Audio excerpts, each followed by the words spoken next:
যে বান্দা নামাজ আদায় করবে ওই বান্দার অন্তরের মধ্যে আল্লাহর ভয় ঢুকে যাবে। বান্দা চিন্তা করবে দুনিয়ার কোনো মানুষ যদি না দেখে, দেখেন কে? আমার মালিক আল্লাহ দেখতেছে। বান্দা আল্লাহর ভয়ে কারোর জমির ফসল নষ্ট করতে পারবে না। কোনো মা বোন যদি চিন্তা করে আমার মালিক আল্লাহ সর্বদা আমাকে আল্লাহ দেখতেছেন, কোরআনে হাকিম আল্লাহ বলেন ওয়া মাআকুম বাইনামা কুনতুম। ও বান্দা বান্দিগণ, আল্লাহ রাব্বুল আলামিন সর্বদাই তোমাদের সাথে থাকেন, তোমরা যেখানেই থাকো না কেন। তাহলে ওই মা বোন কোনোদিন কারো গীবত শিকায়াত করতে পারে না, ঠিক না বেঠিক? ওই ভাই মুসলমান, ওই বাবাজি কোনোদিন চায়ের দোকানে বসিয়া কারোর গীবত শিকায়াত করতে পারে না, ঠিক না বেঠিক? এ মুমিনের দল, দুনিয়ার মধ্যে কত প্রকার পেরেশানির মধ্যে আছো, সব পেরেশানির সমাধান যদি পাইতে চাও, দুনিয়ার হাসপাতালে দৌড়ায় লাভ নাই, দুনিয়ার বাবার দরবারে দৌড়ায় লাভ নাই। পীর তোমাকে সন্তান দিতে পারবে না, তোমার বাবাও তোমাকে সন্তান দিতে পারবে না, তোমার মোলা মুসিবত মান্নতে খাজা আর গাজায় দূর করতে পারবে না। দূর করতে পারবেন কে? যত সমস্যার সমাধান আছে সব সমস্যার সমাধানের জন্য যদি আল্লাহর দরবারে হাত উঠায়া বলো আল্লাহ, আল্লাহ গো, দুনিয়ার কোন মানুষের কাছে আমি যাই নাই গো আল্লাহ, আপনার দরবারে হাজির হয়েছি, সাড়া দিয়েছি মালিক, আপনি আমার প্রয়োজনগুলো পূরণ করে দেন। ডাক শুনবেন কে? কে ডাক শুনবেন বলেন? আল্লাহ রাব্বুল আলামিন ডাক শুনবেন। সাহাবায়ে কেরাম রাদিয়াল্লাহু তাআলা আনহুম যখনই কোনো বিপদে পড়তেন, সব বিপদের মধ্যে যা মালিক আল্লাহর কাছে সাহায্য চাইতেন। কার কাছে সাহায্য চাইতেন বলেন? মালিক আল্লাহর দরবারে সাহায্য চায়, নামাজের মাধ্যমে সমাধান নিয়েছেন। ونشهد أن لا إله إلا الله وحده لا شريك له ونشهد أن سيدنا وسندنا وحبيبنا ومولانا محمدا عبده ورسوله صلى الله تبارك وتعالى عليه وعلى آله وأصحابه وبارك وسلم تسليما كثيرا وبعد فأعوذ بالله من الشيطان الرجيم بسم الله الرحمن الرحيم وأقم الصلاة طرفي النهار وزلفا من الليل إن الحسنات يذهبن السيئات ذلك ذكرى للذاكرين وعن أبي هريرة رضي الله تعالى عنه أنه قال قال النبي صلى الله عليه وآله وسلم أرأيتم لو أن نهرا بباب أحدكم يغتسل فيه كل يوم 5 مرات ذلك يبقى من درنه شيئا قالوا لا يبقى من درنه شيئا فقال النبي صلى الله عليه وآله وسلم ذلك مثل الصلوات الخمس يمحو الله بها الخطايا أو كما قال النبي عليه الصلاة والسلام اللهم صل على محمد وعلى آل محمد كما صليت على إبراهيم وعلى آل إبراهيم إنك حميد مجيد اللهم بارك على محمد وعلى آل محمد كما باركت على إبراهيم وعلى آل إبراهيم إنك حميد مجيد اللهم رب زدني علما رب اشرح لي صدري ويسر لي أمري واحلل عقدة من لساني يفقه قولي سبحانك لا علم لنا إلا ما علمتنا إنك أنت العليم الحكيم ذکر حق را رکھ دے ہر دم بر زباں اسے بڑھ جاتی ہے مومن کی ایمان لا الہ الا اللہ لا الہ الا اللہ لا الہ الا اللہ لا الہ الا اللہ لا الہ الا اللہ لا الہ الا اللہ لا الہ الا اللہ لا الہ الا اللہ محمد رسول اللہ صلی اللہ علیہ وآلہ وسلم আলহামদুলিল্লাহ ঘোড়ামারা পশ্চিমপাড়া জামে মসজিদের উদ্যোগে আয়োজিত বার্ষিক ওয়াজ মাহফিল 7ই ডিসেম্বর 2024 ইংরেজি রোজ রবিবার অধ্যকার আজকের এই মহতি মাহফিলের সম্মানিত সভাপতি প্রধান অতিথি বিশেষ অতিথিবৃন্দ অমঞ্চে উপবিষ্ট জাতির মাথার মুকুট রাসূলুল আম্বিয়া হযরত উলামা ইকরাম আমার সামনে উপবিষ্ট স্নেহের ছোট ভাই সহোদর বন্ধুবর ও বৃদ্ধ বাবাজীগণ ও পর্দার অন্তরালের অবস্থানরতা পরম শ্রদ্ধেয় সম্মানিতা মা ও বোনেরা দয়াময় রব্বুল ইজ্জতের দরবারে অসংখ্য শুকরিয়া যে আল্লাহ আমাদেরকে কোরআন ও হাদিসের আলোকে সহিহ তরিকায় কিছু কথা বলবার এবং শুনবার জন্য তৌফিক দান করেছেন ওই মালিকের দরবারে কালিমাতুশ শুকর আদায় করি আলহামদুলিল্লাহ লক্ষ কোটি দুরুদ ও সালাম আকায়ে নামদার তাজদারে মদিনা সরদার দো আলম জনাবে মুহাম্মদুর রাসূলুল্লাহ সাল্লাল্লাহু আলাইহি ওয়া আলিহি ওয়াসাল্লামের উপর প্যারে হাজিরিন আমরা যারা এখানে উপস্থিত হয়েছি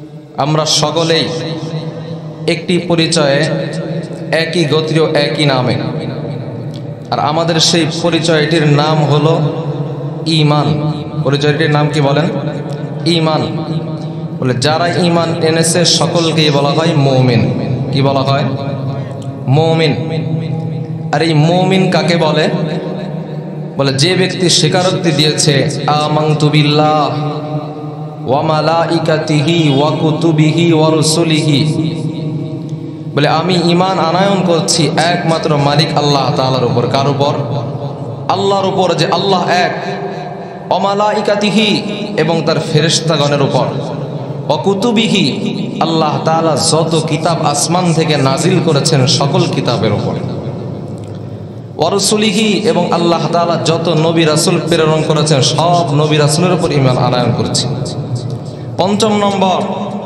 ওয়াল ইয়াউমিল আখির কি বলেন ওয়াল ইয়াউমিল আখির পরকাল দিবসের উপর আমি ঈমান আনয়ন করছি তো পরকাল দিবস কি জিনিস বলে কিয়ামত সংগঠিত হবে কি হবে না বলেন হ্যাঁ সকলে আমরা বিশ্বাস রাখি না বলে কিয়ামতের উপরে যারা ঈমান এনেছে তারা সকলেই জানে বলে দুনিয়ার এই জিন্দেগিটা স্থায়ী না বরং দুনিয়ার এই জিন্দেগিটা ক্ষণস্থায়ী ঠিক না বেঠিক বলে ওই কিয়ামতের দিবসে আমরা দুনিয়াতে যে যে আমলই করি না কেন মালিক আল্লাহর দরবারে সকল আমলের হিসাব দেওয়া লাগবে কি লাগবে না বলেন?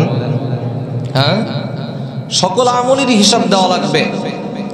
বলো হিসাব দিবসের দিনটা কেমন হবে? বলে হিসাব দিবসের দিনটা বলে ওই দিনে মানুষের মাথার অর্ধহাত উপরে সূর্য নেমে আসবে। বলে সূর্যের উত্তাপের কারণে মানুষের মগজ বলা টকবক করে উতলায়া গোড়ায় পড়তে থাকবে। বলে ওই দিন মানুষ ঘর্মাক্ত হয়ে যাবে।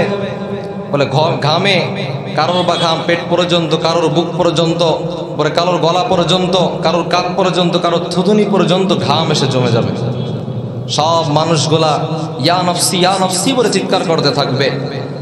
যখন আল্লাহ রাব্বুল আলামিন বিচার কার্য শুরু করবেন, বলে ওই বিচার কার্য শুরু হবার পর বলে বিচারের দিবসে মালিক আল্লাহ যখন বিচার নেওয়া শুরু করবেন, মিজানের পাল্লায় আমল নামাগুলো ওজন দেওয়া শুরু করবেন, বলে মালিক আল্লাহর সামনে বিচার দিয়া হিসাব নিকাশ করে জান্নাতে যাওয়ার মতো ক্ষমতা কারো থাকবে না।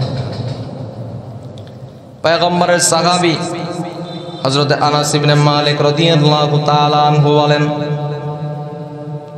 قال النبي صلى الله عليه وآله وسلم من حسب يوم القيامة عذب।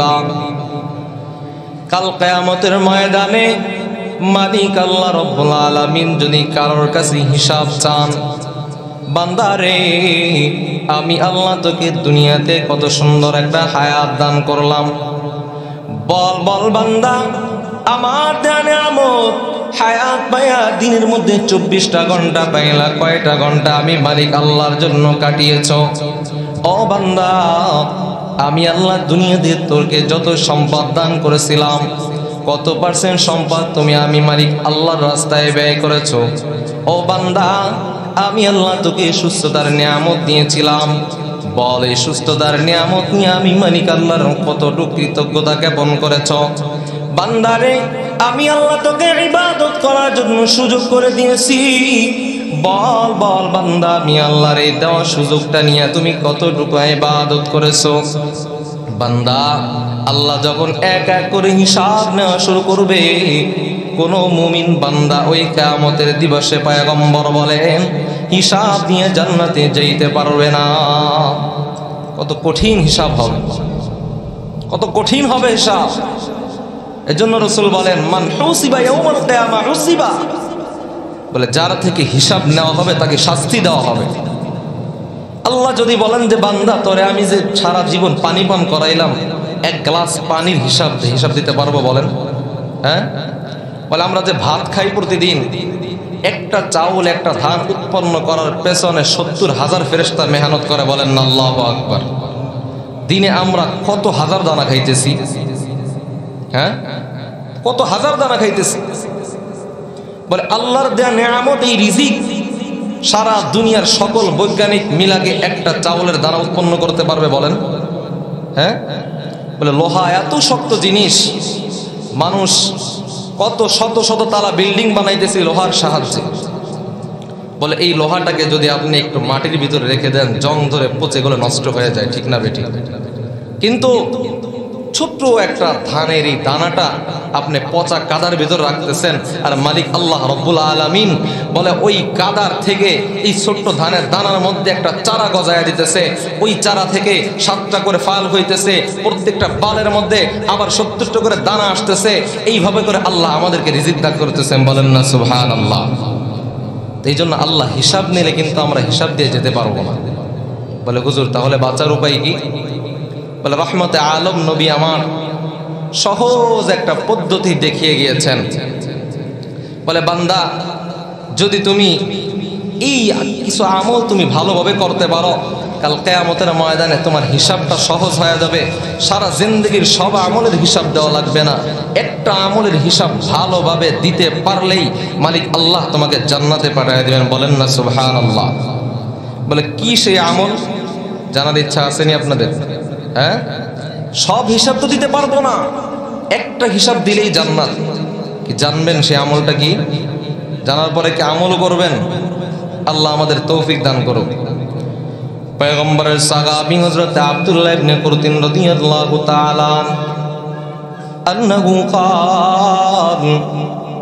قال النبي صلى الله عليه وسلم أول ما يحاسب به العبد يوم القيامة الصلاة فإن صلحت صلح سائر عمله وإن فسدت فسد سائر عمله পয়গম্বরের সাহাবী হযরত আব্দুল্লাহ ইবনে কুরদিন রাদিয়াল্লাহু তাআলা আনহু বলেন আল্লাহ পয়গম্বর রাহমাতুল লিল আলামিনকে আমি বলতে শুনেছি রহমতে আলম নবী ডাক দিয়ে কয় উম্মতের দল জেনে রাখো কাল কিয়ামতের ময়দানে মালিক আল্লাহ সর্বপ্রথম নামাজের হিসাব নেবেন কিসের হিসাব নামাজের হিসাব নেবেন ফাইন সালুহাত সালুহা সাইরু আমালি কোন বান্দার যদি নামাজের হিসাবটা ভালো হয়ে যায় কোন বান্দা যদি পরীক্ষায় উত্তীর্ণ হয়ে যায়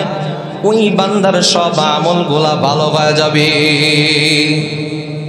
ওয়া ইন ফাসাদাত ফাসাদা সাইরু আমালি কিয়ামতের ময়দানে আল্লাহ রাব্বুল আলামিন যখন নামাজের হিসাব নেবেন কোন বান্দার যদি নামাজের হিসাবটা খারাপ হয়ে যায় কোন বান্দা যদি আল্লাহর কাঠগড়ায় দাঁড়ায়া এই জিন্দেগির নামাজের হিসাব গোলা দিতে না পারে ওই বান্দার সব আমল গোলায় নষ্ট হয়ে যাবে বলেন না নাউযুবিল্লাহ তাহলে কিয়ামতের মাঠে সর্বপ্রথম কিসের হিসাব নেওয়া হবে নামাজের হিসাব নেওয়া হবে যদি কোন বান্দা দুনিয়ার জিন্দেগিতে থাকিয়া এই নামাজটা ভালোভাবে কায়েম করতে পারে নামাজটা 5 ওয়াক্ত নামাজ যথাযথ আদায় করতে পারে আর কাল কিয়ামতের ময়দানে নামাজের পরীক্ষায় উত্তীর্ণ হয়ে যায় রহমতে আলম নবী জানায়া দিলেন তার কোনো টেনশন থাকবে না অন্য কোনো আমলের হিসাবও দেওয়া লাগবে না নামাজের আমল ভালো হয়ে গেলে তার সব আমল ভালো হয়ে যাবে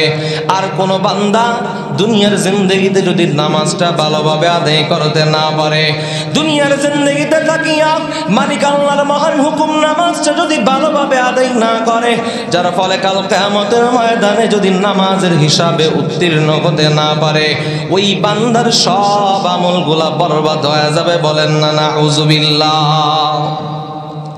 পয়গম্বরের সাহাবী হযরতে জাবের রাদিয়াল্লাহু তাআলা আনহু বলেন قال النبي صلى الله عليه واله وسلم মিফতাহুল জান্নাতি আস-সালাহ আল্লাহ জান্নাত তো বানায়া দিলেন তো এই জান্নাত তো তালাবদ্ধ থাকবে এই জান্নাতের চাবিটা কি বলেন রহমতে আলম নবী বলেন মিফতাহুল জান্নাতি আস-সালাহ জান্নাতের চাবি হলো নামাজ কোন বান্দা যদি নামাজটা ভালোভাবে আদায় করে ওই বান্দা জান্নাতের চাবিটা পেয়ে গেল বলেন তো দেখি আপনি কোটি কোটি টাকা কামাই করে নিয়ে অফিস থেকে বাড়িতে এসেছেন বাড়িতে আসিয়া দেখেন ঘরের মধ্যে তালা মারা আছে চাবি আপনার কাছে নাই আপনার ঘরের মধ্যে আপনি এসি লাগায় রাখতে পারেন ভালো কার্পেট বিছানো থাকতে পারে টাইলস থাকতে পারে সুন্দর আলিশান বিলাসবহুল বাড়ি করে রেখেছেন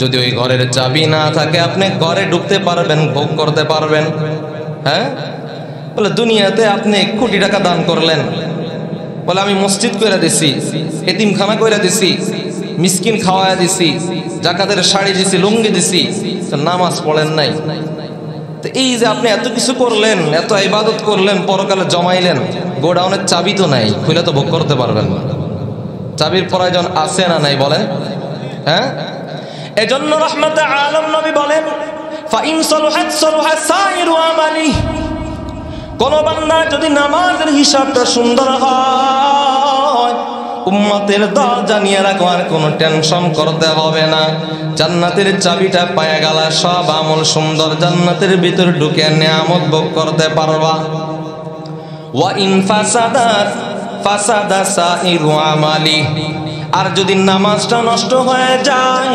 কিয়ামতের ময়দানে আল্লাহর দরবারে নামাজটা তুমি পেশ করতে না পারো ফাসাদা সাইরু আমালিহি সব আমল নষ্ট হয়ে যাবে বরবাদ হয়ে যাবে জান্নাত ভোগ করতেই পারবা না বলে নামাজ কেমন একটা নিয়ামত কেমন একটা নিয়ামত আল্লাহ রাব্বুল আলামিন আমাদের উপর ইসলামের ভিত্তি দিয়েছেন 5টি কয়টি বুনিয়াল ইসলাম আলা খামসিন শাহাদাতি আল্লাহ ইলাহা ইল্লাল্লাহ ওয়া আন্না মুহাম্মাদার রাসূলুল্লাহ ওয়া ইকামুস সালাতি ওয়া ইতাউজ যাকাত ওয়াল হজ্জ ওয়া সাওমু রমাদান।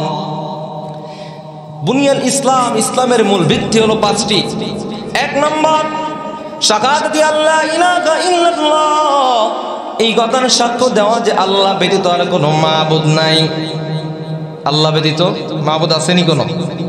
সাক্ষী যেই বান্দা দিতে পারবে ইসলামের পাঁচটি ভিত্তির মধ্যে মাঝের খুঁটিটার তার দাঁড়া গয়া গেল, চতুর্পাশে রইল আর চারটা খুঁটি। কয়টা খুঁটি? চারটা খুঁটির মধ্যে একটি খুঁটির নাম হলো ইকামাতুস সালাত, নামাজ আদায় করা। আর একটা খুঁটির নাম হলো ইতাউ যাকাত, যাকাত আদায় করা। আর একটা খুঁটির নাম হলো সাওমে রমাদান, রমাদান মুবারকে রোজা রাখা। আর একটা খুঁটির নাম হলো হজ্জে বাইতুল্লাহ, বাইতুল্লাহ হজ করা। তো এই চারটা খুঁটির মধ্যে তিনটা খুঁটি আল্লাহ তাআলা কোরআনের মাধ্যমে জানায় দিলেন। আমার পয়গম্বর ছিলেন দুনিয়াতে, আল্লাহ ছিলেন আরশে আজিমে। জিবরিল আমিন আলাইহিস সালাতু ওয়াস সালামের মাধ্যমে আল্লাহ জানায় দিলেন, ও নবী, আমি আপনার উম্মতের জন্য যাকাত ওয়াজিব করেছি, হজ্জে বাইতুল্লাহ ফরজ করেছি। আমি আপনার উম্মতের জন্য রোজার বিধান দিয়েছি, রোজাকে ফরজ করেছি। আল্লাহর পয়গম্বর দুনিয়াতে থেকে সংবাদগুলো পেয়ে গেলেন।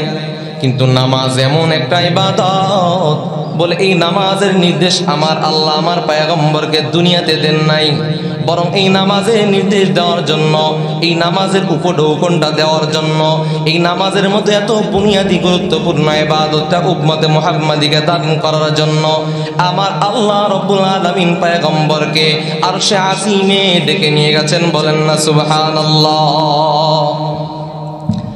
রহমতে আলম নবী বলেন, রাতের বেলা আমি আমার চাচাতো বোন উম্মে হানি এর ঘরে আমার নিজ কক্ষে শুয়ে আছি। হঠাৎ করে দেখি জিবরাইল আলাইহিস সালাতু ওয়াস সালাম, মিকাইল আলাইহিস সালাতু ওয়াস সালাম, আল্লাহ তাআলার দুই মহান ফেরেশতা এসে হাজির। আমার কাঁধে হাত দিয়ে আমাকে উঠাইলো, ঘুম থেকে সজাগ করে আমাকে বুরাকের উপর উঠাইলো, উঠায় আমাকে বাইতুল্লাহ থেকে নিয়ে গেল বাইতুল মাকদিসের মধ্যে। সূরা বানী ইসরাঈলের 1 নম্বর আয়াতে আল্লাহ তাআলা বলেন, সুবহানাল্লাযী আসরা বিআবদিহি লাইলা মিনাল মাসজিদিল হারাম ইলাল মাসজিদিল আকসা। রহমতে আলম নবী বলেন, মসজিদে আকসায় যাবার পর এরপরে আমার সামনে বুরাক আনা হলো। ওই বুরাকে গড়িয়া উঠায় আমি আসমানের দিকে উর্দু জগতে উঠতে থাকলাম। বলেন আল্লাহু আকবার। উর্দু জগতে যাইতে যাইতে সিদরাতুল মুনতাহা নামক একটা জায়গা আছে, ওই জায়গার মধ্যে জিবরাইল আলাইহিস সালাতু ওয়াস সালাম আমাকে নিয়ে একা একা ছেড়ে দিলেন। জিবরাইল আলাইহিস সালাতু ওয়াস সালাম সিদরাতুল মুনতাহায় গিয়ে পরে, পয়গম্বর, এই পর্যন্ত আমি আপনার সাথী হয়ে আপনাকে সঙ্গে করিয়া আমি সিদরাতুল মুনতাহা পর্যন্ত নিয়ে এসেছি। এই সিদরাতুল মুনতাহার উপরে আমি জিবরাইল আলাইহিস সালাতু ওয়াস সালাম সব ফেরেশতাদের সরদার, সর্বশ্রেষ্ঠ ফেরেশতা, সবচেয়ে বড় ফেরেশতা। বলে আমি ফেরেশতাও এই সিদরাতুল মুনতাহা অতিক্রান্ত করতে পারবো না। সিদরাতুল মুনতাহার উপরে গেলে আমি ফেরেশতাও জ্বলে পড়ে ভস্ম হয়ে যাব। পয়গম্বর, উপরে আছে আরশে আজিম, মালিক আল্লাহর সাথে আপনার সাক্ষাৎ করতে হবে।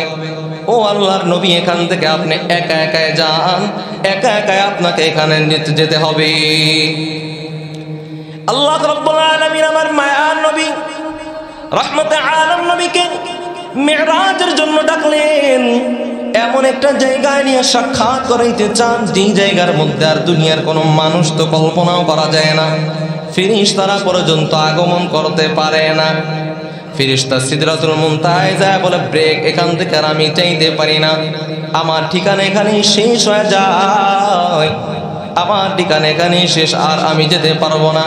পয়গম্বর রাহমাতুল লিল আলামিন বলেন, সিদরাতুল মুনতাহায় যে রফরাফ নামক একটা চেয়ার আনা হলো। কোরআনে হাকিমে সূরা আর রহমানের ভিতরে আল্লাহ তাআলা বলেন, মুত্তাকিইনা আলা রফরাফিন খুদরিন ওয়া আবকারিন হিসান। রফরাফ এমন একটা চেয়ার, যে চেয়ারের মধ্যে জান্নাতীরা বসে থাকবে। বলেন না সুবহানাল্লাহ। রফরাফ নামক চেয়ার যখন আনা গেল, এই রফরাফ নামক চেয়ারের উপর আমি বসলাম।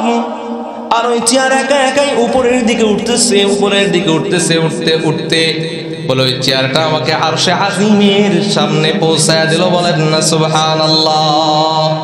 আরশে আজিমে যাবার পর আল্লাহ তাআলার সামনে যে নূরের পর্দা আছে, আল্লাহ তাআলা নূরের পর্দাটাও খুলে দিলেন। পয়গম্বর রাহমাতুল লিল আলামিনকে কাছে ডাক দিয়ে আল্লাহ তাআলা কয়, ও পয়গম্বর, দুনিয়ার জীবনে অনেক কষ্ট করেছেন, অনেক কষ্ট সহ্য করেছেন গো নবী। বড় ভালোবাসিয়া আদর করিয়া মায়া করে মোহাব্বত করে আমি আপনাকে দুনিয়ার জমিনে পাঠাইলাম। ওই দুনিয়ার মানব গোলার নবী আপনার মূল্যায়ন করতে জানে না। ওই দুনিয়ার বেঈমান গোলার নবী গো আপনাকে চিনে নাই। আপনি যে রাহমাতুল লিল আলামিন এটা তারা বুঝতে পারে নাই গো নবী। আপনি নবীর সাথে তারা বেয়াদবি করে, আপনি নবীকে গালমন্দ করে, আপনি নবীকে কষ্ট দেয়। ও নবী, আপনাকে কষ্ট দেয় বিদায় সান্ত্বনা দেবার জন্য আমি আল্লাহ আপনাকে ডেকেছি। বলে রহমতে আলম নবীকে কেমন কষ্ট দেয় পয়গম্বর রাহমাতুল লিল আলামিন নবুয়তি প্রাপ্ত হবার পর মানুষের মাঝে কালিমার দাওয়াত পৌঁছায় দেয়। ইয়া আইয়ুহান নাস কুলু লা ইলাহা ইল্লাল্লাহ তুফলিহুন। ও মানুষের দল, তোমরা লা ইলাহা ইল্লাল্লাহ বলো, সফল কাময়াব যাবা। দাখালাল জান্নাহ, জান্নাতে প্রবেশ করতে পারবা। লা তা'বুদু ইল্লাল্লাহ ওয়া লা তুশরিকু বিহি শাইআ। আল্লাহ ব্যতীত কারোর ইবাদত করো না, আল্লাহর সাথে কাউকে শরীক করিও না। আমার পয়গম্বর রাহমাতুল লিল আলামিন যখন দুনিয়ার মানুষকে দাওয়াত দেওয়া শুরু করলেন, দুনিয়ার মানুষগুলা আমার পয়গম্বরের উপরে কেউ বা থুতু নিক্ষেপ করে, কখনো বাইতুল্লাহর মধ্যে আমার পয়গম্বর যখন নামাজের মধ্যে সিজদায় যায়, উটের পচা নাড়ি বুড়িগুলো এনে আমার পয়গম্বরের মাথার উপর চাপায়া দেয়। রাহমাতুল লিল আলামিন মায়ার নবী আমার একদিন মক্কার মানুষগুলাকে আল্লাহর দিকে দাওয়াত দিয়ে যখন বাড়ির দিকে ফিরতেছে, ওই বেঈমানের দ্বারা আমার পয়গম্বরের গায়ে থুতু নিক্ষেপ করছে। রহমতে আলম নবী বাড়িতে যাবার পর আম্মা জান ফাতেমা রাদিয়াল্লাহু তাআলা আনহা আসিয়া আমার মায়ার পয়গম্বরের চেহারা থেকে ওই থুতুগুলা মুছতেছে আর বলতেছে, আব্বা জান, আপনি মানুষগুলার ফিকির করেন, এদেরকে জান্নাতমুখী করার জন্য আপনি মেহনত করেন। ও আব্বা জান, মানুষগুলো আপনার কদর না বুঝিয়ে আপনাকে থুতু নিক্ষেপ করে গো আব্বা জান। আপনি মানুষগুলাকে একটু দাওয়াত দিয়া ছাড়িয়ে দেন, আপনি নিজে আল্লাহর ইবাদত করেন। আমার পয়গম্বর রাহমাতুল লিল আলামিন কেমন দরদি নবী আমার, ডাক দিয়া কয়, মা রে, ও ফাতেমা, তোমার বাবা যদি মানুষকে দাওয়াত দিয়া ছাড়িয়ে দেয়, বলো বলো এই দুনিয়ার মানুষগুলাকে কি জান্নাতের দিকে নিয়ে যাবে? বলেন না সুবহানাল্লাহ। কেমন নবী আমার। বলে মায়ার নবী যখন মানুষকে ইসলামের দাওয়াত দিচ্ছেন, বলে এই দাওয়াত দিতে দিতে দীর্ঘ 10টা বছর অতিক্রান্ত হয়ে গেল। কয় বছর? 10 বছর অতিক্রান্ত হয়ে গেল। নবুয়তির 11তম বছর। 11তম বছরে পয়গম্বর রাহমাতুল লিল আলামিনের প্রথম স্ত্রী আম্মা জান খাদিজাতুল কুবরা রাদিয়াল্লাহু তাআলা আনহা নাম শুনেছেন? হ্যাঁ, খাদিজাতুল কুবরা রাদিয়াল্লাহু তাআলা আনহা ইন্তেকাল করলেন। মায়ার নবী আমার খাদিজার ইন্তেকালের কারণে চরমভাবে আমার নবী ভেঙে পড়লেন। কারণ খাদিজাতুল কুবরা রাদিয়াল্লাহু তাআলা আনহা স্ত্রীদের মতো না। খাদিজাতুল কুবরা রাদিয়াল্লাহু তাআলা আনহা আমার মায়ার নবীর দুর্দিনে পাশে দাঁড়িয়েছেন। মায়ার নবী যখন ওই 100 মিটার উপরে হেরা গড় মধ্যে যায় আমার মায়ার নবী দ্বীনের ইবাদত করেন, মিল্লাতে ইব্রাহিমের ইবাদত করেন। আম্মা জান খাদিজাতুল কুবরা রাদিয়াল্লাহু তাআলা মায়ার নবীর জন্য 55 বছর বয়সে কষ্ট করিয়া গাটিয়া গাটিয়া খাবার নিয়ে ওই পাহাড়ের চূড়ায় পৌঁছায় দিয়ে এসে বলেন, আল্লাহু আকবার। মায়ার নবী রাহমাতুল লিল আলামিন যখন নবুয়ত প্রাপ্ত হইলেন, হইয়া সর্বপ্রথম জিবরিল আমিন যখন মায়ার নবীকে এসে বুকের মধ্যে চাপ দিলেন, মায়ার নবী বড় ভয় পেয়ে গেলেন। বাড়িতে আসিয়া বললেন, জাম্মিলুনি জাম্মিলুনি, ও খাদিজা, আমাকে তুমি কম্বল দ্বারা আবৃত করো, আমাকে ডাকিয়া দাও। আম্মা জান খাদিজাতুল কুবরা রাদিয়াল্লাহু তাআলা মায়ার নবীকে কম্বল দ্বারা আবৃত করে দিলেন। মায়ার নবীর গায়ে কম্পন শুরু হয়ে গেল, শরীরে জ্বর এসে গেল। আমার মায়ার নবী বলে, খাদিজা আমি মনে আর বাঁচবো না, আমার কি যেন লাগতেছে, কেমন যেন অস্থির লাগতেছে। মায়ার নবী নেই দুর্দিনে আম্মা দাদান খাদিজাতুল কুবরা রাদিয়াল্লাহু তাআলা আনহা আমার মায়ার নবীকে সান্ত্বনা দিয়ে বলে, কাল্লা ওয়াল্লাহি লা ইউখজিকাল্লাহু আবাদা, আল্লাহর কসম করছেন কালো আল্লাহ আপনাকে ধ্বংস করবেন না। বলেন না আল্লাহু আকবার। ইন্নাকা লাতাসিলুর রাহিম ওয়া তাহমিলুল কাল্লা, আপনি আত্মীয়তার বন্ধন কি করেন, আত্মীয়তার বন্ধন টিকায় রাখেন। ওয়া তাহমিলুল কাল্লা, এবং আপনি কি করেন, বলে যে ব্যক্তি বোঝা বহন করে নিয়ে যায়, কষ্ট হয়, তার বোঝাটা আপনি বহন করিয়া দেন।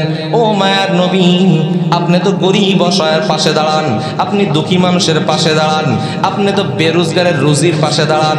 ও মায়ার নবী, আপনি অসুস্থ মানুষের সেবা করেন, আমার আল্লাহ কোশ্চিনকালেও আপনাকে ধ্বংস করবেন না, এটা আপনি নিশ্চিত থাকতে পারেন। বলে ওই খাদিজাতুল কুবরা রাদিয়াল্লাহু তাআলা আনহা নবুয়তির 11তম বছরে ইন্তেকাল করেন। বলেন না ইন্না লিল্লাহি ওয়া ইন্না ইলাইহি রাজিউন। আমার মায়ার নবী খাদিজার এই মৃত্যুর কারণে চরমভাবে ভেঙে পড়লেন। খাদিজাতুল কুবরা রাদিয়াল্লাহু তাআলা আনহার শোক কেটে উঠতে না উঠতেই কিছুদিন পরে পয়গম্বরের প্রিয় চাচা হযরত আবু তালেবের ইন্তেকাল হয়ে যায়। আবু তালেব আমার মায়ের নবী কেমন চাচা, কেমন চাচা। আমার পয়গম্বর রাহমাতুল লিল আলামিন যখন মায়ের গর্ভে ছিলেন তখন আব্বা জানের ইন্তেকাল হয়ে গেল। পয়গম্বরের বয়স যখন 2.5 বছর বা 3 বছর তখন আমার পয়গম্বরের মার ইন্তেকাল হয়ে গেল। বলে মাম্মা জানের ইন্তেকালের পর আমার মায়ের নবীর দাদার কাছে লালিত পালিত হতে লাগলেন। বলে কিছুদিন পর 6 বা 8 বছর বয়সে দাদারও ইন্তেকাল হয়ে গেল। এরপর থেকে আমার মায়ের নবীর গার্জিয়ান অভিভাবক হিসাবে থেকেছেন একমাত্র চাচা আবু তালেব। হযরতে আবু তালেব মায়ের নবীর জন্য জীবনে এমন কোনো মোকাবেলা নাই, এমন কোনো কষ্ট নাই করে নাই। আমার মায়ের নবীর উপরে যখন কোনো আঘাত এসেছে হযরত আবু তালেব সঙ্গে সঙ্গে আবার মায়ের নবীর পাশে দাঁড়িয়েছেন, মায়ার নবীর পাশে থেকে কাফেরদের মোকাবেলা করেছেন। রহমতে আলম নবী আমার ইসলামের দাওয়াত দেন, বেঈমান মুশরিকের দল থেকে দিন দিন ইসলামের মধ্যে মানুষ বেড়ে চলছে। এবার মক্কার কুরাইশের একটা দল প্রতিনিধি দল আবু তালেবের কাছে পাঠাইলো। বলে, ও আবু তালেব, তুমি তোমার ভাতিজা মুহাম্মদকে ইসলামের দাওয়াত থেকে বিরত রাখো, যদি বিরত রাখতে না পারো আমাদের হাতে ছেড়ে দাও, আমরাই মুহাম্মাদের ব্যবস্থা নিয়ে নিব। বলেন না নাউযুবিল্লাহ। তো পয়গম্বরের চাচা আবু তালেব যখন দেখলেন কুরাইশরা তাকে হত্যা করতে চায়, তো মুহাম্মদ রাহমাতুল লিল আলামিন সাল্লাল্লাহু আলাইহি ওয়া সাল্লামকে ডাক দিলেন। ডাক দিয়ে বলে, ভাতিজা, বলে ওরা কি বলে শুনছনি? বলে চাচা কি বলে? বলে ওরা বলতেছে আমি যেন তোমাকে দ্বীনের দাওয়াত থেকে ফিরায় রাখি, যদি ফিরায় রাখতে না পারি তাহলে ওদের হাতে ছেড়ে দিয়ে ওরা তোমাকে শায়েস্তা করবে। তো তুমি একটু দাওয়াত থেকে একটু বিরত থাকো, নিজের জন্য নিজেই ইবাদত করো, ওদের লাত উজ্জা মানাত এদের বিরুদ্ধে কিছু বলিও না। রাহমাতুল লিল আলামিন মায়ের নবী আমার জবাব দেয়, চাচা যান, এই মক্কা কুরাইশের দল যদি আমার এক হাতে চন্দ্র এনে দেয় আর এক হাতে সূর্য এনে দেয়, আমি পয়গম্বর তারপরও একমাত্র মালিক আল্লাহর দাওয়াত থেকে বিরত থাকবো না। বলেন না সুবহানাল্লাহ। রাহমাতুল লিল আলামিন যখন দীপ্ত কণ্ঠে ঘোষণা দিয়ে দিলেন, আবু তালেব ডাক দিয়ে বলে, ভাতিজা, তুমি তোমার দাওয়াতের কাজ চালায় যাও, আমি চাচা যতদিন জীবিত থাকবো তোমার পাশেই থাকবো। বলেন না আল্লাহু আকবার। বলে আমার মায়ের নবীতে এতিম মা নাই, বাবা নাই, দাদাও নাই, চাচা একমাত্র পাশে দাঁড়ায়। এই চাচার ইন্তেকালের পর আমার মায়ের নবী একেবারে আরো ভেঙে পড়লেন। একে তো খাদিজাতুল কুবরার ইন্তেকাল, কিছুদিন পরে আবার চাচা আবু তালেবের ইন্তেকাল হয়ে গেল। মায়ের নবী মক্কার মানুষগুলা থেকে নৈরাশ হয়ে গেলেন, ভাবলেন এই এলাকার মানুষ দাওয়াত কবুল করে না, বোধহয় তায়েফে গেলে তায়েফের মানুষগুলা দাওয়াত কবুল করবে। মায়ের নবী দাওয়াত দেওয়ার জন্য তায়েফে গেলেন। তো ইতিহাস আমরা সকলেই জানি, তায়েফের বেঈমানগুলা বলে এই বাচ্চাদেরকে, যুবক ছেলেদেরকে পাথর ইট পাটকেল এইগুলা দিয়া বললো মুহাম্মাদের গায়ে নিক্ষেপ করতে থাকো। বলে সেখান থেকে ক্ষত বিক্ষত করে আমার মায়ার নবীকে তায়েফ থেকেও তারা বের করে দিল। মায়ার নবী রহমতে আলম নবী আমার যখন মক্কায় আসলেন একেবারে বিষণ্ণ হয়ে গেছেন। পরাপর আমার মায়ার নবীর উপর 3টা আঘাত আসলো। 1 নম্বর, মায়ার নবীর প্রিয়তমা দুর্দিনে যিনি পাশে দাঁড়িয়েছেন আম্মাদান খাদিজাতুল কুবরা রাদিয়াল্লাহু তাআলা আনহার ইন্তেকাল। 2 নম্বর, মায়ার নবীর চাচা দীর্ঘদিন যাবৎ যিনি পাশে ছিলেন চাচা আবু তালেবের ইন্তেকাল হয়ে গেল। 3 নম্বর, মায়ার নবী আমার দাওয়াত দেওয়ার জন্য তায়েফে গেলেন। তায়েফ থেকে আমার মায়ার নবী নৈরাশে যখন মক্কার ভূমিতে ফিরে আসলেন, তখন মালিক আল্লাহ রাব্বুল আলামিন আমার মায়ার নবীকে সান্ত্বনা দেবার জন্য আসমানে মেরাজে ডেকে নিয়ে গেছেন। তো মায়ার নবী মেরাজে গেলেন। মেরাজে যাইয়া আল্লাহর সাথে যখন সাক্ষাৎ হইল, তো রহমতে আলম নবী সর্বপ্রথম আল্লাহকে সালাম জানাইলেন, আত্তাহিয়াতু লিল্লাহি ওয়াস সালাওয়াতু ওয়াত তাইয়্যিবাত। আত্তাহিয়াত লিল্লাহ বলে যত প্রশংসা, যত ভালো কিছু আছে সব কিছু একমাত্র কার জন্য বলেন? আল্লাহর জন্য। অত্তাইয়্যিবাত এবং সকল পবিত্রতা মহত্ব ঘোষণা করতেছে আমি একমাত্র মালিক আল্লাহ। ওয়াস সালাওয়াত এবং শান্তি আল্লাহর জন্য। কোথায় যে বলতেছেন বলেন?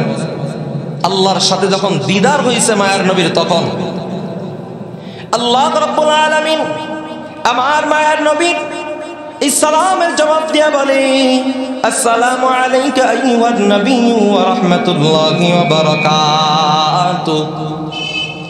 ও নবী, আপনার উপর শান্তি বর্ষিত হোক, আল্লাহ তাআলার রহমত এবং বরকত আপনার উপর বর্ষিত হোক। মায়ার নবী আমার বলে, ও মালিক আল্লাহ, আমি আপনার সাথে দিদারে এসেছি একা ঠিকই, কিন্তু পিছে আমার উম্মতকে রেখে এসেছি। সালাম শুধু আমার একার জন্য নয়, আসসালামু আলাইনা ওয়া আলা ইবাদিল্লাহিস সালিহিন, বরং সালাম আমার সকল উম্মতের জন্য এবং ইবাদিল্লাহিস সালিহিন, যারা আল্লাহ তাআলার সালেহ খাঁটি বান্দা সকলের জন্যই সালাম। বলেন আল্লাহু আকবার। মায়ার নবী আল্লাহর সাথে দীর্ঘ সময় কথোপকথন করলেন।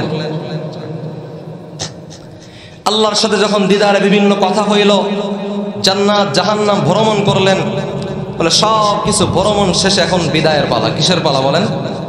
বিদায়ের পালা। তো বিদায়ের সময় যখন কেউ কোনো ভালো মহান ব্যক্তির সাথে সাক্ষাৎ করতে যায়, তো বিদায় লগ্নে তাকে কিছু হাদিয়া উপঢৌকন দেয়া দেয়। আপনারা জানেন আমাদের 1975-এর পর যখন শহীদ প্রেসিডেন্ট জিয়াউর রহমান বাংলাদেশের প্রেসিডেন্ট হন, তো হবার পর তিনি তৎকালীন সৌদির খলিফা আব্দুল আজিজের সঙ্গে সাক্ষাতে গিয়েছিলেন। তো খলিফা আব্দুল আজিজ বাইতুল্লাহর যে গেলাফ আয়াতুল কুরসি খচিত, ওই গেলাফটাকে আসার সময় হাদিয়া দিয়েছিলেন।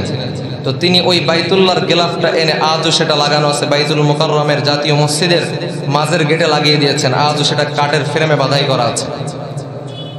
তো আল্লাহ রাব্বুল আলামিনের সাথে মায়ার নবী রহমতে আলম নবী গেলেন সাক্ষাতে। বলে যখন দিদার শেষ হয়ে গেল, এখন বিদায়ের পালা এসেছে। তো আল্লাহ রাব্বুল আলামিন আমার মায়ার নবীকে 3টা হাদিয়া দিলেন। কয়টা হাদিয়া? ভালো করে জোরে বলেন, কয়টা হাদিয়া? কয়টা হাদিয়া দিয়েছেন? 3টা। 1 নম্বর হাদিয়ার নাম হলো সালাত, নামাজ হাদিয়া দিয়েছেন। বলেন না সুবহানাল্লাহ। আমার মায়ার নবী রাহমাতুল লিল আলামিন মেরাজে আল্লাহর সাথে সাক্ষাৎ করতে গিয়েছেন। দুনিয়ার কোন রাজা বাদশা নয়, বরং সকল কায়নাতের মালিক যিনি আমার আল্লাহ। আল্লাহ রাব্বুল আলামিন বিদায় লগ্নে আমার মায়ার নবীকে 3টা উপঢৌকন দিয়েছেন। 1 নম্বর নামাজ, 2 নম্বর সূরাতুল বাকারার শেষ 2টা আয়াত, 3 নম্বর আল্লাহ রাব্বুল আলামিন ঘোষণা দেয়া দিলেন, নবী আমার এই দুনিয়াতে মুশরিক বেঈমানবাদী যত মুমিন মুমিনাত আছে, আমি মালিক আল্লাহর উপর ঈমান আনবে আমি সকলকে ক্ষমা করে দিয়েছি। বলেন না সুবহানাল্লাহ।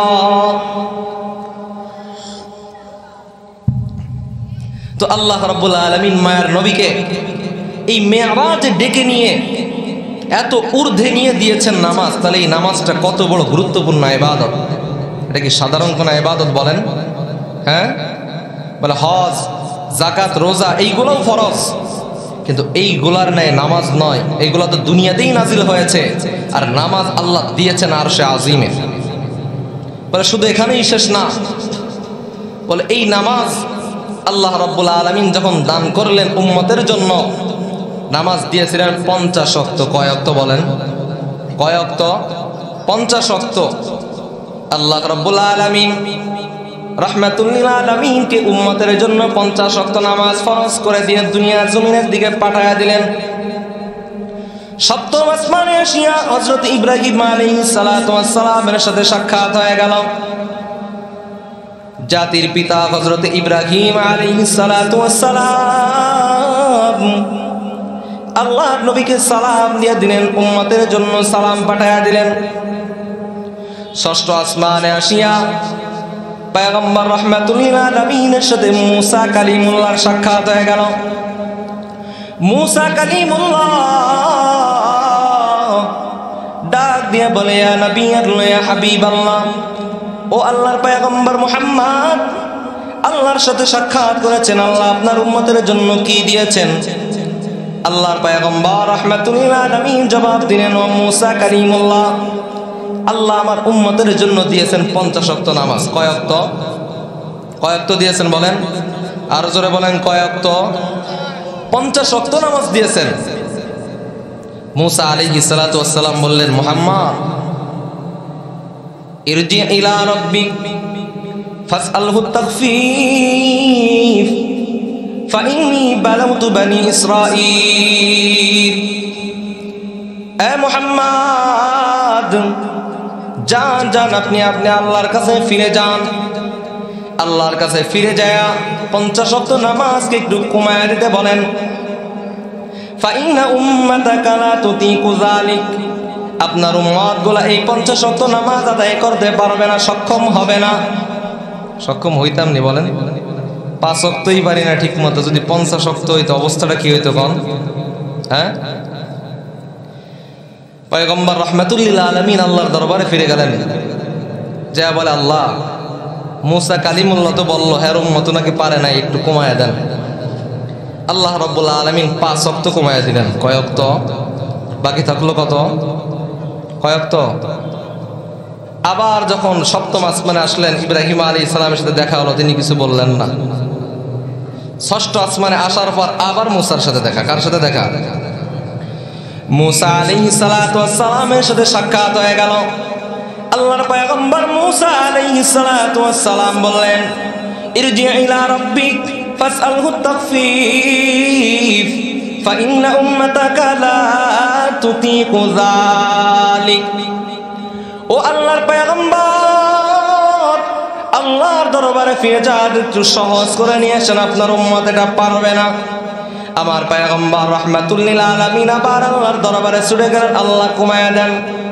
আমার আল্লাহ রাব্বুল আলামিন আবারও 5 ওয়াক্ত কমায়া দিলেন। বাকি থাকলো কত?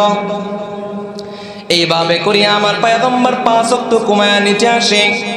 আর মুসা কালিমুল্লাহ আবার বলে, ইরজি ইলা রাব্বিক ফাসআলহু তাখফীফ ফাইন্না উম্মাতাকা লা তুতিকু যালিক।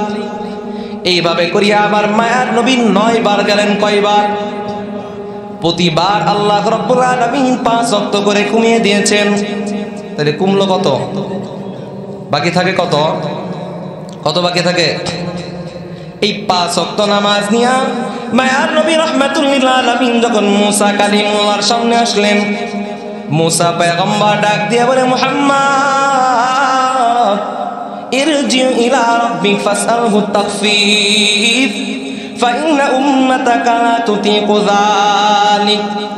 ও আল্লাহর পয়গম্বর মুহাম্মদ, আল্লাহর দরবারে যা বলেন, আল্লাহ আমার নামাজ আর একটু কমায়া দেন, আর একটু সহজ করিয়া দেন। মুসা কালিমুল্লাহ বলে, মুহাম্মদ, আপনার উম্মত এই 5 ওয়াক্ত পারবে না। রাহমাতুল লিল আলামিন মায়ার নবী এবার ডাক দিয়া কয়, ও মুসা কালিমুল্লাহ, আল্লাহর দরবারে যাইতে আমার বড় লজ্জা বোধ হয়। আল্লাহ রাব্বুল আলামিন আমার উম্মতের জন্য মোট 50 ওয়াক্ত নামাজ দিলেন। আপনার রিকোয়েস্টের কারণে আমি যে বারবার কমাইতে আল্লাহ তাআলা আমাকে 45 ওয়াক্ত কমিয়ে দিয়েছেন। এখন যদি যায় না জানি আমার আল্লাহ পুরাটাই নিয়ে নেন।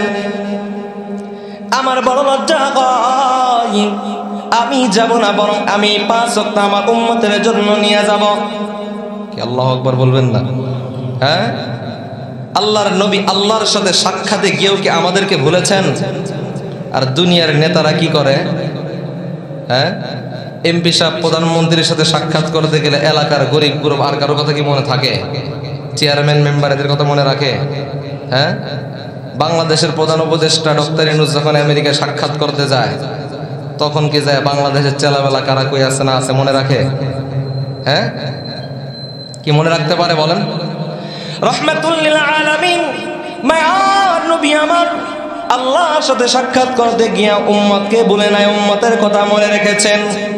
আল্লাহ রাব্বুল আলামিন 50 ওয়াক্ত নামাজকে কমিয়ে 5 ওয়াক্ত করে দিলেন।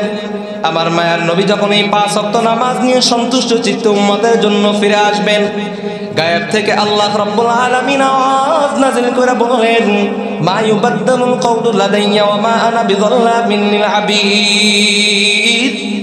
আমি আল্লাহ রাব্বুল আলামিন এমন মহান মালিক, বলে আমি আমার আল্লাহ আমার কওলকে আমি কখনো পরিবর্তন করি না। বলেন না আল্লাহু আকবার। ও মুহাম্মদ, আমি আল্লাহ আপনার উম্মতের জন্য 50 ওয়াক্ত নামাজ ফরজ করেছিলাম। আপনি ভালো করে জানিয়ে রাখেন, আপনার যে উম্মত প্রতিদিন 5 ওয়াক্ত নামাজ আদায় করবে, কয় ওয়াক্ত? 5 ওয়াক্ত নামাজ আদায় করবে। আমি আল্লাহ রাব্বুল আলামিন ওই 5 ওয়াক্তকে 10 দ্বারা গুণ দিয়া ওই 5-এর পরিবর্তে 50 ওয়াক্ত নামাজের সওয়াব দান করব। বলেন না সুবহানাল্লাহ।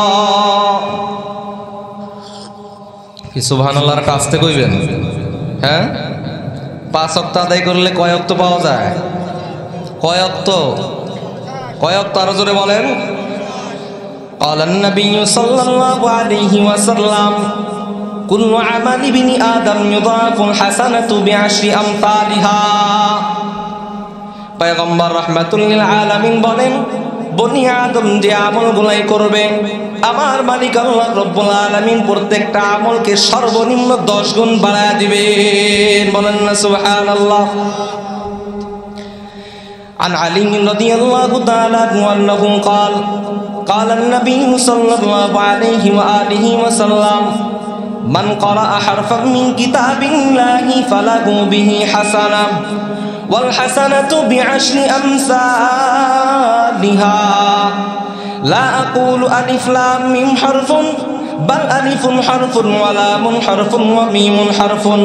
পয়গম্বরের সাহাবী আলী রাদিয়াল্লাহু তাআলা আনহু বর্ণনা করেন, পয়গম্বর রাহমাতুল লিল আলামিন বলেছেন, যেই বান্দা আল্লাহ তাআলার পবিত্র কালাম কোরআনে মাজিদ থেকে একটা হরফ তেলাওয়াত করবে, আল্লাহ রাব্বুল আলামিন ওই বান্দার আমলনামায় 10টা করে নেকি দান করবেন। বলেন না সুবহানাল্লাহ। তাইলে এমনি কোরআন তেলাওয়াত করলে প্রতি হরফে 10টা নেকি। এবার যদি নামাজের মধ্যে পড়ি আরো 10 গুণ বাড়লে এক হরফে কয় নেকি? কয় নেকি? কি অঙ্ক পারেন না আপনারা? এক হরফে কয় নেকি? সর্বনিম্ন 100 নেকি। কত নেকি? এবার বলেন তো দেখি, আমরা নামাজের মধ্যে কতগুলো হরফ তেলাওয়াত করি? হ্যাঁ, কতগুলো হরফ তেলাওয়াত করি নামাজের মধ্যে? শুধু লাভ আর লাভ। পয়গম্বর রাহমাতুল লিল আলামিন এই হাদিসের মধ্যে বলেন, লা আকুলু আলিফ লাম মিম হরফুন, বলে আলিফ লাম মিম এই 3টা মিলে যে একটা হরফ, এটা আমি বলি না, বরং আলিফুন হরফুন, বলে আলিফ একটা হরফ, লামুন হরফুন লাম একটি হরফ, ওয়া মিমুন হরফুন মিম একটি হরফ। অর্থাৎ কোন বান্দা যদি আলিফ লাম মিম পড়ে তার আমল নামায় কয়টা নেকি হয়? হ্যাঁ, নামাজের মধ্যে পড়লে কয় নেকি? সর্বনিম্ন 300 নেকি পাওয়া যায়। কিন্তু দুঃখজনক বিষয় হলো বর্তমান জামানায়, এটা শুধু বর্তমান জামানায় না, ইসলামের সর্বযুগেই ছিল ইসলামের মধ্যে ফিতনা সৃষ্টি করা। মানে বাতিল সম্প্রদায় যারা আছে, বেঈমান নাস্তিক কাফের যারা, এরা কখনো চায় না মুসলমান শান্তিতে বসবাস করুক, মুসলমান জান্নাতবাসী হোক। এজন্য আজীবনই মুসলিমদের মাঝে কিছু ওদের তাগুতি দালালকে ঢুকিয়ে দিয়েছে, ঠিক না বেঠিক? পয়গম্বরের জামানায় যেমন মুনাফিক জাতি ছিল, এই জামানায় তেমন আছে। আমরা সকলেই জানি তাবলীগের মধ্যে মাওলানা সাদ কান্দলবি, নাম শুনছেন না? সাদ গ্রুপ, হ্যাঁ, এতদিন কথা বলি নাই, এখন বলতে বাধ্য। বলে ওলামা ইকরাম এই সাদের অনুসরণ করতে নিষেধ করেছে। এই সাদ বলে কোন বান্দা যদি কোরআন শরীফের হরফ অর্থ না বুঝে কোরআন তেলাওয়াত করে তার সওয়াব তো হবেই না, বরং কবিরা গুনাহ হবে। বলেন না নাউজুবিল্লাহ। আর আল্লাহ রাসূল এখানে কি বললেন? আলিফ লাম মিম তিনটা পড়লে সর্বনিম্ন 30 নেকি, কয় নাকি 30টা নেকি হবে। মুফাসসিরিন ইকরাম যত সারা বিশ্বে যত তাফসীরের কিতাব আছে, সব তাফসীরের কিতাবের মধ্যে একটা কথাই লেখে আলিফ লাম মিম, এর অর্থ কেউই জানে না। আল্লাহু আ'লামু বিমুরাদি। বলে এই শব্দের অর্থ যে কি হবে, আলিফ লাম মিম, আলিফ লাম র, ত সিন মিম, ত সিন ইয়াসিন, হামিম কফ, বলে এই শব্দগুলোর অর্থ আর দুনিয়ার কেউ বলতে পারবে না, আল্লাহ তাআলাই ভালো জানে। তাইলে এইবার বলেন যে ওলামা একরাম যখন ধরল, মাওলানা সাদ যখন বলে যে কোরআন শরীফের অর্থ না বুঝে পড়লে সওয়াব তো হবেই না, বরং কবিরা গুনাহ হবে, তাহলে ও কি রসুলের অনুসরণ করলো নাকি রসুলের বিদ্বেষ? বলেন, রসুলের বিরোধিতা করছে কি করে নাই? আমরা শুরুতে একবার জেনে নিয়েছি মুমিন কাকে বলে। আমানতু বিল্লাহি ওয়া মালাইকাতিহি ওয়া কুতুবিহি ওয়া রুসুলিহি। আল্লাহ তাআলা বলেন মা আতাকুমুর রাসূলু ফাখুযু ওয়া মা নাহাকুম আনহু ফান্তাহু। মানে রাসূল যা নিয়ে এসেছে তাই ধরো। ওয়া কুতুবি, আল্লাহর কিতাব যা বলেছে সবকিছুর উপর আমরা ঈমান এনেছি। আল্লাহ তাআলা বলেন ওয়া মা ইয়ানতিকু আনিল হাওয়া ইন হুয়া ইল্লা ওয়াহয়ু ইউহা। বলে আল্লাহর পয়গম্বর নিজ থেকে কখনো কিছু বলেন না, বরং আল্লাহ তাআলা কেবল ওহীর মাধ্যমে যা জানে সেটাই বলেন। তাহলে আল্লাহর পয়গম্বর বললেন না বুঝে পড়লেও এখানে স্পষ্ট সর্বনিম্ন 30 নেকি। মাওলানা সাদ কান্দলবি বলল যে এখানে অর্থ না বুঝে পড়লে সবই নাই, বরং কবিরা গুনাহ হবে। তাহলে কি তার অনুসরণ করা যাবে? বলেন, হ্যাঁ, তার অনুসরণ করা যাবে? সাদ গ্রুপ যারা আছে তারা বলে যে আলেমরা আমাদের বিরোধিতা করে। আমাদের মধ্যেও তো আলেম আছে। তারা কি বলে? আমাদের মধ্যেও তো আলেম আছে। একটা হলো আলেমদের একটা জামাত, আমরা আলেমদের সাথে আছি, আর আমাদের মধ্যেও আলেম আছে। আচ্ছা এবার বলেন তো দেখি, সাহাবা একরাম কি নবীর সাথে ছিলেন নাকি নবী সাহাবা একরামের সাথে ছিলেন? সাহাবা একরাম নবীর সাথে ছিলেন। আর সাদ গ্রুপ কি বলে? আমাদের মধ্যেও আলেম, মানে আমাদের মধ্যেও নবী আছে। এর কি বুঝাইতে চায়? আমাদের মধ্যেও আলেম আছে। এজন্য এই সাদ গ্রুপের অনুসরণ করা যাবে না। যারা তার অনুসরণ করবে স্পষ্ট বুঝে নেবেন ভণ্ড, এগুলা ইহুদি নাসারাদের দালাল। এই সাদকে ইহুদি নাসারারা দালাল বানিয়ে আমাদের মাঝে পাঠিয়ে দিয়েছে হিন্দুস্তানে, দাওয়াতে তাবলীগের সুষ্ঠু মেহনতটাকে যেন ভাঙ্গে একবার চূর্ণ বিচূর্ণ করতে পারে, সমাজের মধ্যে ফিতনা সৃষ্টি করতে পারে, এই জন্যই তাকে পাঠিয়েছে। বলে এই মাওলানা সাদের একটা দুইটা মাত্র ভুল নয়। আপনাদের মসজিদের ইমাম সাহেবকে বেতন দেন না? হ্যাঁ, এই মাওলানা সাদ বলে কোন ইমাম যদি ইমামতি করে টাকা নেয়, কোন হাফেজ যদি কোরআন শরীফ তেলাওয়াত করে মাদ্রাসায় চাকরি করে টাকা নেয়, এই বেতনের টাকা বেশ্যা নারীর বেশ্যা কার্য করে টাকা নিলে যে উপার্জন তার থেকেও হারাম। বলেন না নাউজুবিল্লাহ। ইমামের বেতনকে কিসের সাথে তুলনা করে? বেশ্যা নারীর উপার্জনের টাকা। বুঝেন তো? হ্যাঁ, কিসের সাথে? বেশ্যা নারীর উপার্জনের টাকা। তার দলিল কি? আল্লাহ রসুল কাজ করছে, আল্লাহ রসুল কোনো বেতন নেয় নাই, ইসলামের দাওয়াত দিচ্ছে। আর আল্লাহ রসুল বেতন নেয় নাই সেই জামানায় তো খেলাফত প্রতিষ্ঠা ছিল, খলিফার জন্য ভাতা নির্ধারণ করা হতো। বর্তমান জামানায় যদি ইমাম সাহেব, আপনাদের ইমাম সাহেব যিনি আছেন আমাদের মুফতি হাবিবুল্লাহ সাহেব হুজুর, যদি ইমামতি বাদ দিয়া একটা দোকানদারি শুরু করে, ব্যবসা বাণিজ্য শুরু করে, বা গাড়ির ড্রাইভারে শুরু করে, 5 ওয়াক্ত নামাজ পড়াইতে পারবে? বলেন, হ্যাঁ? একজন ইমাম সাহেব, আরে চাকরিজীবী তো সাপ্তাহিক কমপক্ষে শুক্রবার একদিন ছুটি পায়। ইমাম সাহেব কি সপ্তাহে কোনো বেলা ছুটি আছে? হ্যাঁ, কোন চাকরিতে 24 ঘন্টা ডিউটি আছে? ইমামের ডিউটি কিন্তু 24 ঘন্টা। কম আছে কোনো? ইশার নামাজ পড়ায় যদি ইমাম ভালো মতো রাত্রে ভালো মতো না ঘুমাইতে পারে, ফজরের ডিউটি করতে পারবে? হ্যাঁ, ফজরের পরে যদি ইমাম মাগরা থেকে ঢাকা জায়গা জোর পড়াইতে পারবে? এরপরও 5 ওয়াক্ত নামাজে তো হাজিরা দিতেই হয়। এর পাশাপাশি হঠাৎ করে একজন ফোন, হুজুর অমুকের বিবাহ দ্রুত আহেন।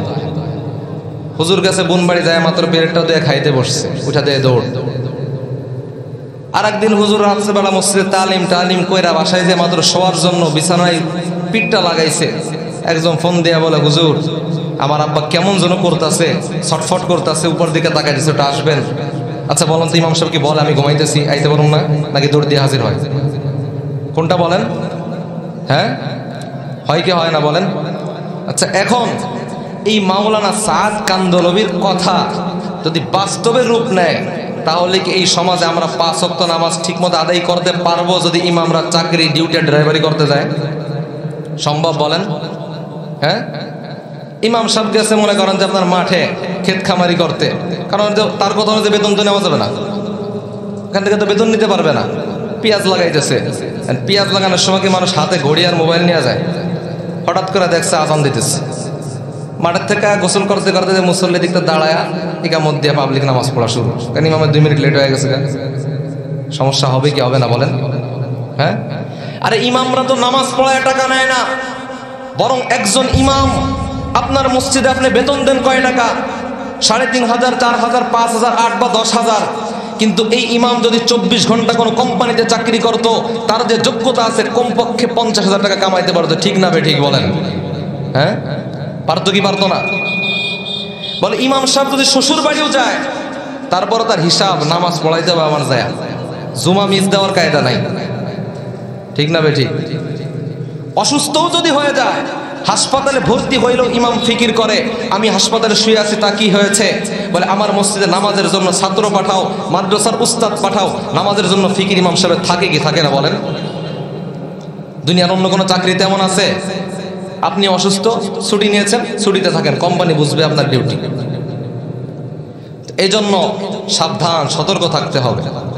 ওলামা ইকরাম ছাড়া কারোর ফাঁদে পা দেওয়া যাবে না। অনুসরণ করবো আমরা, মানবো তা আলেমদেরকেই মানবো। বলে সর্বপ্রথম আপনার মহল্লার ইমামকে যান, তাকে পছন্দ না হইলে কেন্দ্রীয় মসজিদে যান, তাকে পছন্দ না হইলে আপনার জাতীয় মসজিদে যান। জাতীয় মসজিদের খতিব থেকে আপনাদের মসজিদের ইমাম পর্যন্ত, এই পর্যন্ত কেউ সাদ কান্দলবের পক্ষে গেছে? তাই আপনারা যান কেন? হ্যাঁ, রোগীর থেকে, ডাক্তার থেকে যদি রোগী বেশি বুঝে, তাহলে ওই রোগীর কি বাঁচানো সম্ভব? হ্যাঁ, বাঁচানো সম্ভব? একজন প্রশ্ন করছে, কথাটা কেন বললাম, আসার সময় একজন প্রশ্ন করছে, হুজুর বলে হেফাজত, তাবলিগ, চরমনায় এত গ্রুপ কেন? আপনাদের তো ভেদাভেদ কেন এত? আচ্ছা আমাকে বলেন তো দেখি, হেফাজত হোক, চরমনাই হোক, তাবলিগ হোক, কেউ কোনোদিন বলেছে আল্লাহ বাদে অন্য কেউ মালিক আছে? কেউ কোনোদিন বলেছে মুহাম্মদ বাদে অন্য কেউ নবী? কেউ কোনোদিন আপনাকে নামাজ পড়তে নিষেধ করেছে? কেউ কোনোদিন আপনাকে মদ খাইতে আদেশ দিয়েছে, জেনা করার আদেশ দিয়েছে, চুরি করতে উৎসাহিত করেছে? কেউ করে নাই। এরা কেউ কারোর মুখালেফ না, বরং সকলেই এক আল্লাহ তাআলার দিকেই আপনাকে ডাকে। কেউ তাবলীগের সুরতে ডাকে, কেউ চরমনার ময়দানে নিয়ে ডাকে, কেউ হেফাজতের সংগ্রামে করে ডাকে। উদ্দেশ্য একমাত্র মালিক আল্লাহ তাআলাকে সন্তুষ্ট করা। ঠিক না বেঠিক? এর উদাহরণ হলো, ইউনিয়নের চিকিৎসা আছে না বাংলাদেশে? হোমিওপ্যাথিক চিকিৎসা আছে না? অ্যালোপ্যাথিক আছে না? আচ্ছা বলেন তো দেখি, হোমিও অ্যালোপ্যাথিক দুইটা কি একটার একটা বিরোধী? হ্যাঁ, সবগুলাই চিকিৎসা, কিন্তু সুরত ভিন্ন। সবগুলাই চিকিৎসা, এজন্য সবগুলাই সঠিক, সবগুলা মানবো তো ইনশাআল্লাহ। মুহতারাম হাজিরিন, হুজুর এসে গেছেন, আমি অল্প কিছুক্ষণের মধ্যে ছেড়ে দিব। তো যাই হোক, আমরা ওলামা ইকরামের অনুসরণ করবো। কার অনুসরণ করবো? ওলামা ইকরামের। কার বলেন? ওলামা ইকরামের অনুসরণ করবো ইনশাআল্লাহ। তো যাই হোক, নামাজের আলোচনা চলতেছিল। কিসের নামাজ? বি আহাদিকুম ইয়াগতাসিলু ফীহি কুল্লা ইয়াউমিন 5 মাররাত যালিকা ইয়াবকা মিন দারানি। হযরত আবু হুরায়রা রাদিয়াল্লাহু তাআলা আনহু বলেন, পয়গম্বর রাহমাতুল লিল আলামিন বলেছেন, ও সাহাবায়ে کرام বলো, যদি তোমাদের কারোর ঘরের সামনে একটা নহর থাকে, আর ওই নহরের মধ্যে ওই বান্দা প্রতিদিন 5 বার গোসল করে, কয়বার গোসল করে? 5 বার গোসল করে। যালিকা ইয়াবকা মিন দারানি, বলে তার গায়ে কি কোনো ময়লা থাকতে পারে? ক্বালু লা ইয়াবকা মিন দারানিহি শাইআ। সাহাবায়ে কেরাম জবাব দেয়, আল্লাহর পয়গম্বর কোশ্চিনকালেও না তার গায়ে কোনো ময়লা থাকতে পারে না। فقال النبي صلى الله عليه وآله وسلم ذلك مثل الصلوات الخمس يمحو الله بها الخطايا। বলে এই নগরের উদাহরণটা হলো 5 ওয়াক্ত নামাজের। কয় ওয়াক্ত নামাজের? 5 ওয়াক্ত নামাজের। যেই বান্দা মুমিন প্রতিদিন 5 ওয়াক্ত নামাজ ভালোভাবে আদায় করবে, আল্লাহ রাব্বুল আলামিন ওই বান্দাকে, এক বান্দা প্রতিদিন 5 বার নগরে গোসল করলে যেমন পবিত্র হয়ে যায়, এই নামাজের মাধ্যমে বান্দার গুনাহগুলো ধুয়ে মুছেও তেমন পবিত্র করে দিবেন। বলেন না সুবহানাল্লাহ।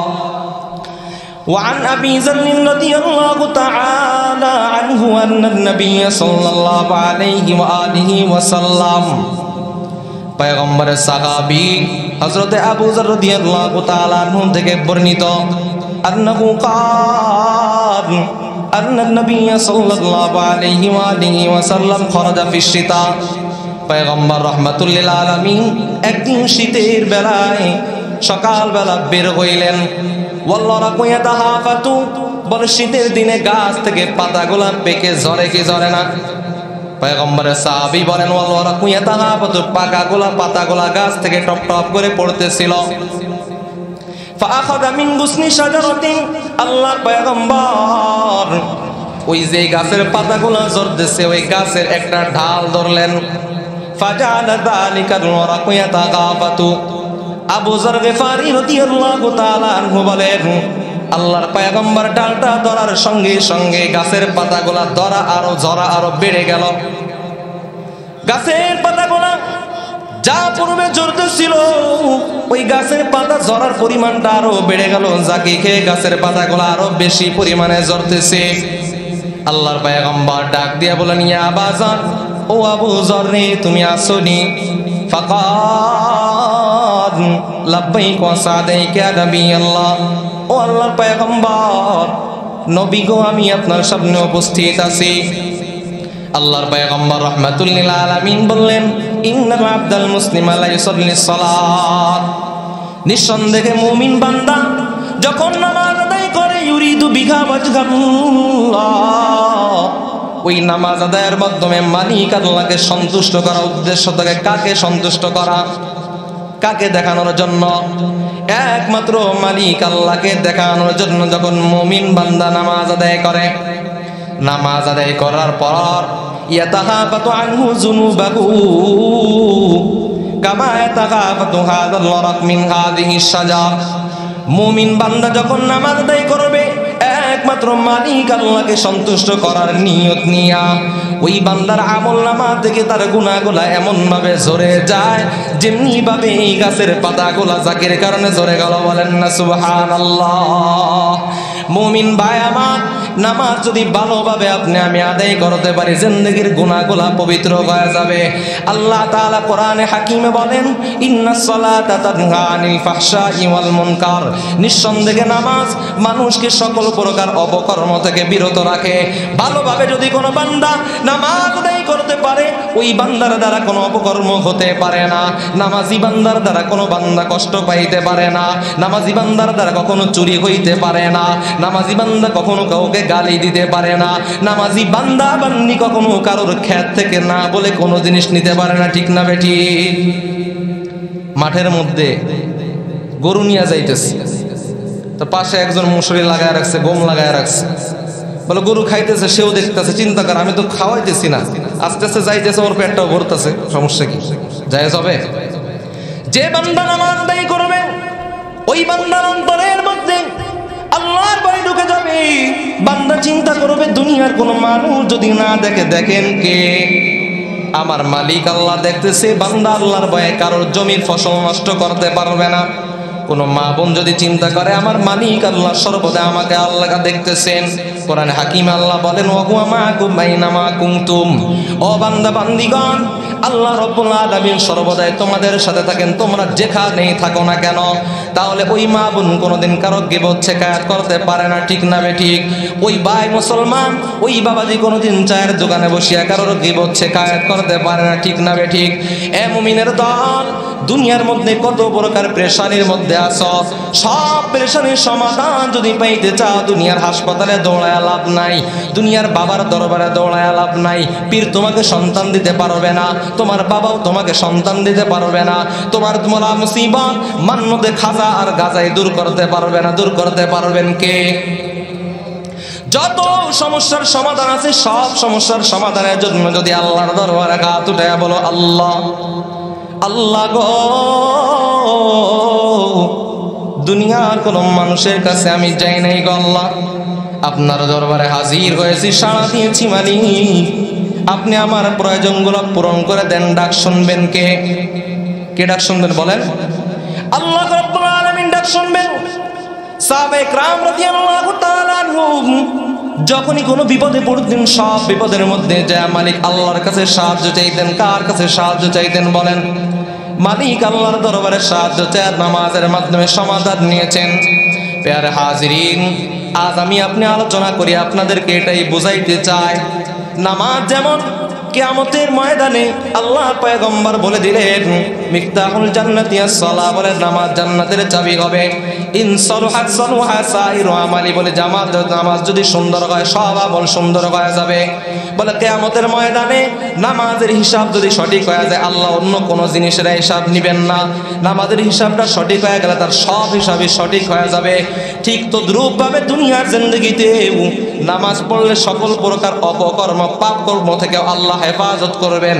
শুধু তাই নয়, যদি নামাজটা আপনি আমি ভালোভাবে আদায় করতে পারি, বলে দুনিয়ার জিন্দেগিতে অন্য যত ইবাদত আছে সব ইবাদত থেকে বলে আল্লাহ রাব্বুল আলামিন এই নামাজের মধ্যে বেশি সওয়াব রেখেছেন, ঠিক না বেঠিক?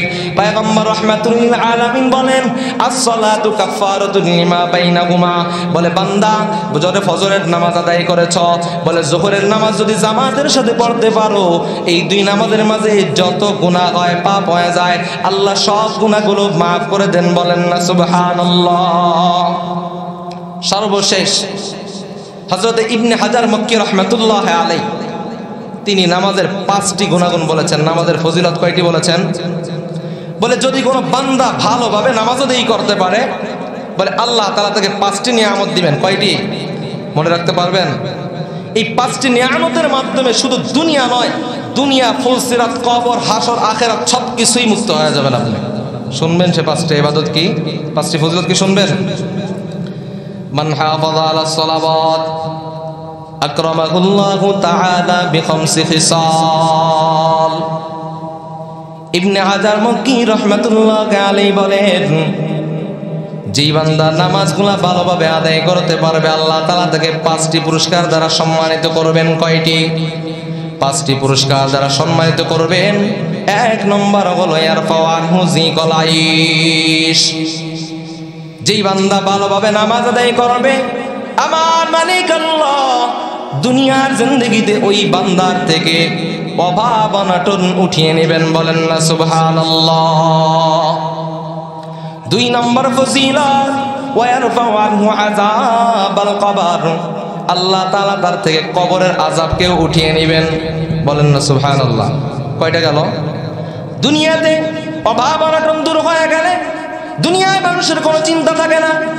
মানুষ চুরি করে অভাবের কারণে, চিন্তাই করে অভাবের কারণে, অপরের সম্পদ ফাঁকি দেয় অভাবের কারণে, ঠিক না বেঠিক? এরপরে যদি কবরের আযাব উঠায় নাই, কবরের জগৎটা আপনি নিরাপদ হয়ে গেলেন। এরপরে আসবে কিয়ামত। 3 নম্বর ইবনে হাজার মক্কি রাহমাতুল্লাহ আলাইহি বলেন ওয়ায়ুতিহিল্লাহু কিতাবাহু বিয়ামিনি। যেই বান্দা ভালোভাবে নামাজ আদায় করবে, আমার মালিক আল্লাহ রাব্বুল আলামিন কিয়ামতের ময়দানে তার আমলনামাটা ডান হাতে দিবেন। বলেন না সুবহানাল্লাহ।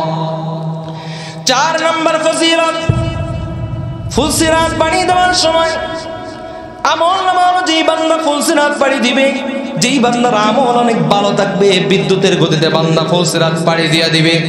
বান্দার আমল একটু দুর্বল হইলে ফুলসিরাত কেটে হিসড়ে কোন রকমের পাড়ি দিতে পারবে। বলে আমল যদি আরো দুর্বল হয়, জাহান্নামের উপযোগী হয়, বলে কেউ ফুলসিরাত পাড়ি দিতে কিছু দূর যায় জান্নাত বা জাহান্নামে পড়ে যাবে, কেউ ফুলসিরাতে পাড়া দেওয়ার সঙ্গে সঙ্গেই জাহান্নামে পড়ে যাবে।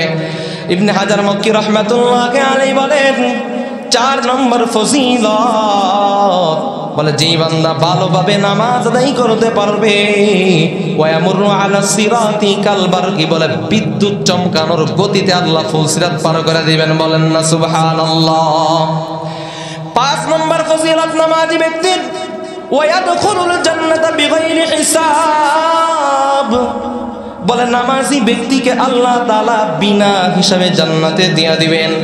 কাজেই মুমিন ভাই আমার, কোরআন ও হাদিসের আলোকে যে আলোচনাটুকু করলাম, যদি এই আলোচনার সারাংশটুকু বুঝে থাকেন, তাহলে আজ থেকে আর কোনোদিন নামাজ ছাড়া যাবে না। নিয়ত করতে পারবেন কে কে?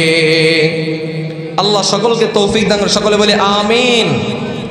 মুহতারাম হাজিরিন, নামাজের মাধ্যমে যদি সব কিছু চাওয়ার আপনি সুযোগ করে নিতে পারেন, যে কোনো বিপদ হবে সঙ্গে সঙ্গে মসজিদে এসে যায় নামাজে দাঁড়ায় আল্লাহর কাছে চাইবেন, বালা মুসিবত আল্লাহর কাছে চাইবেন, অভাব অনটন আল্লাহর কাছে চাইবেন, মামলা মুকদ্দমায় ঝামেলা আল্লাহর কাছে চাইবেন, বলে কারোর সাথে ঝগড়া হয়েছে আল্লাহর কাছে চাইবেন, টাকা পয়সার প্রয়োজন আল্লাহর কাছে চান, সন্তানের বিবাহ হয় না মালিক আল্লাহর কাছে চায় দেখেন, বলে আপনার ঋণগ্রস্ত আছেন আল্লাহর কাছে চায় দেখেন, মালিক আল্লাহর কাছে যদি চাইতে পারেন, আল্লাহ কয় বান্দা চাইতে দেরি করে আমি আল্লাহ দিতে দেরি করি না। বলেন না সুবহানাল্লাহ।